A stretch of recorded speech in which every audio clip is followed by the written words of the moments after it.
In this guide, I'm going to show you how you can use a free loadout here in Arc Raiders. Before we get into this guide, make sure to like the video and subscribe to the channel with all notifications on. It really does help the channel. It lets us know that you want more content like this. We'd greatly appreciate it. And if at any point throughout this guide you do have any questions, just ask them down in the comment section below and we can help you out further. I'm going to be doing my best to reply to every single comment down there. Now, from the main menu of Arc Raiders, what you're going to want to do is go down to the bottom right corner and select play, and then select whatever map you want to play on. In this case, I'm just going to choose Damn Battlegrounds, but go ahead and hit confirm whenever you're ready.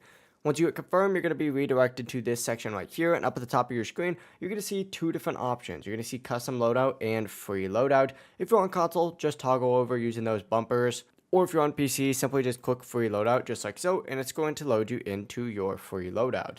Now what this is essentially a free kit. It usually doesn't include too much stuff. It's like a random weapon, random ammo, a shield, a couple bandages, and either a grenade or a syringe. The gear is pretty random and not amazing, but on the upside, you risk nothing. So if you die, you don't lose any of your items, which does make it perfect for looting, learning the map, or just playing around safely. Whenever you're ready, just hit ready up down in the bottom right corner and you'll load into the match with a free loadout. But that is how you can use a free loadout here in Arc Raiders. If this guide did help you out, make sure to like the video and subscribe to the channel with all notifications on. It really does help us out and lets us know that you want more content like this. We'd greatly appreciate it. Have a great rest of your day though. Peace.